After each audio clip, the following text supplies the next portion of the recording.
নমস্কার, আমি শম্পা। নতুন ব্লগে তোমাদের সবাইকে স্বাগত। আশা করি তোমরা সবাই খুব ভালো আছো, সুস্থ আছো।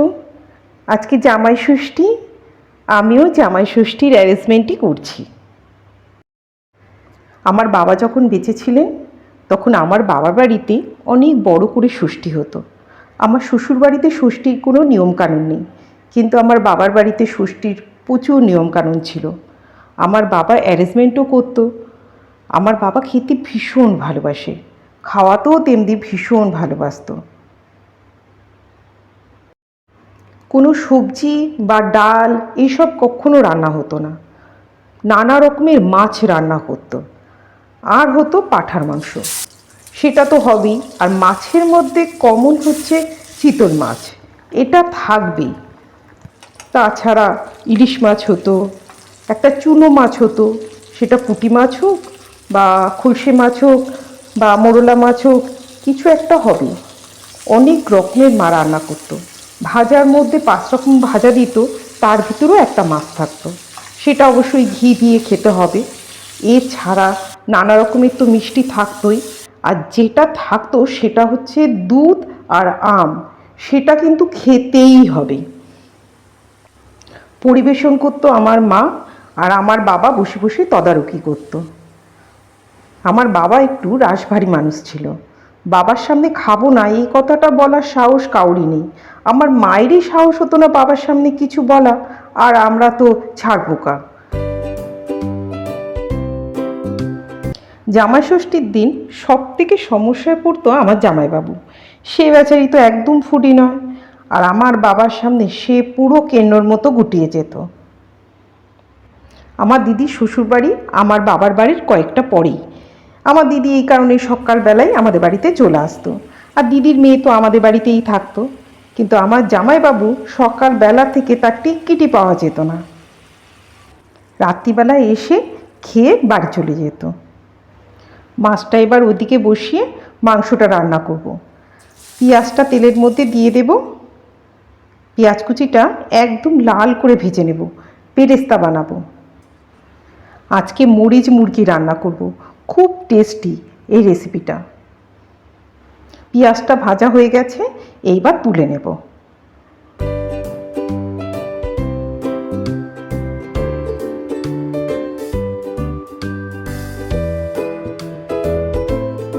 পেঁয়াজ ভাজার তেলের মধ্যে মাংসটা দিয়ে দেব।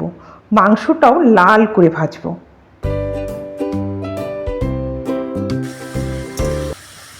দেখেছো মাংসের কালারটা কি সুন্দর পাল্টে যাচ্ছে। মাংসটা একটু ভেজে নিয়ে পেঁয়াজ ভাজাটা দিয়ে দেব। পেঁয়াজ ভাজাটা দিয়েও একটুখানি ভেজে নেব একসঙ্গে। এবার আদা আর রসুন বাটা দিয়ে দেব। রসুন বাটাটা একটু বেশি পরিমাণ দেব। একটু কাঁচা লঙ্কা বাটাও দেবো এর সাথে, এই 5-6টা কাঁচা লঙ্কা। গোলমরিচের গুঁড়ো আর সামান্য একটু জিরে গুঁড়ো দেব। লবণ দিয়ে দেবো স্বাদ অনুসারে। ব্যাস, এবার ভালো করে কষাবো। এবার ঢাকা দিয়ে দেব।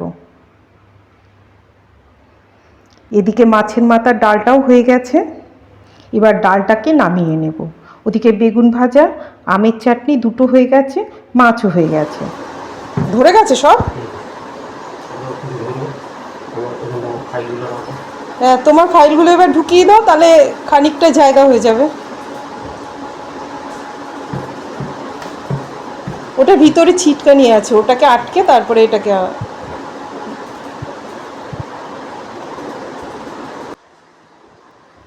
মিমির বই রাখার জন্য এই নতুন বুককেসটা কালকেই এসছে। মিমির বাবা এখন ওর বইগুলো সব সুন্দর করে গুছিয়ে রাখছে।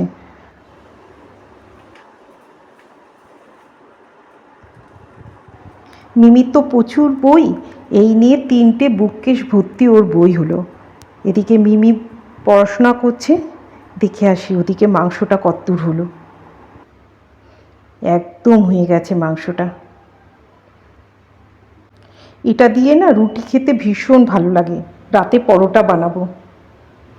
সব গুছিয়ে ফেলেছি, এবার ওদেরকে খেতে দেব। আমার মিষ্টি দেব না, কারণ মিমির বাবার তো সুগার আছে, এসব ওর বারণ।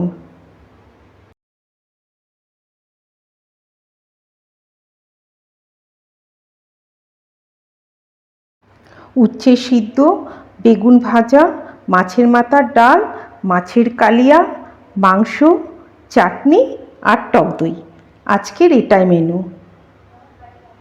বাবা মারা যাবার পরে আমাদের বাড়িতেই জামাই ষষ্ঠীটা হতো, দিদি বোন সবাই আসতো, কিন্তু দিদির মেয়ে মারা যাবার পরে সেটা বন্ধ হয়ে গেছে। এখন দিদির নাতি তো দিদির কাছেই থাকে, তাই দিদি এখন অনেকটা স্বাভাবিক। তাই মা ভেবেছিল এই বছরে সবাই মিলে একসঙ্গে দিনটা উদযাপন করি, কিন্তু মিমির তো পরীক্ষা 8 তারিখে, তাই এই বছর হলো না, সামনের বছর অবশ্যই হবে। অনেক বড় করে উদযাপন নয়, এই সবাই মিলে একসঙ্গে একটু খাওয়া দাওয়া, একটু গল্পগুজব, এই আর কি। এতে দিদিরও একটু ভালো লাগবে, আর মায়েরও তো অনেকটা বয়স হয়ে গেল, সব বোনেরা মিলে মায়ের সাথেও একটা দিন কাটাতে পারবো, এই আর কি।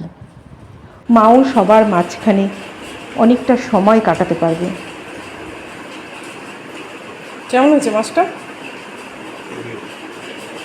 জামাই ষষ্ঠী বলে কথা, সব কিন্তু আমার মা তোমাকে জোম্যাটো করে পাঠিয়ে দিয়েছে, তুমি কিন্তু খাচ্ছে। একদম বদনাম ফদনাম করবে না, সব আমার মা খাওয়াচ্ছে।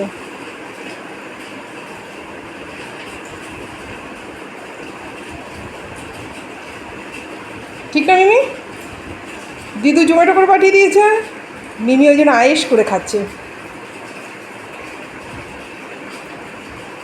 ওদের খাওয়া তো শেষের পথে, এবার আমিও একটু বসে পড়ি।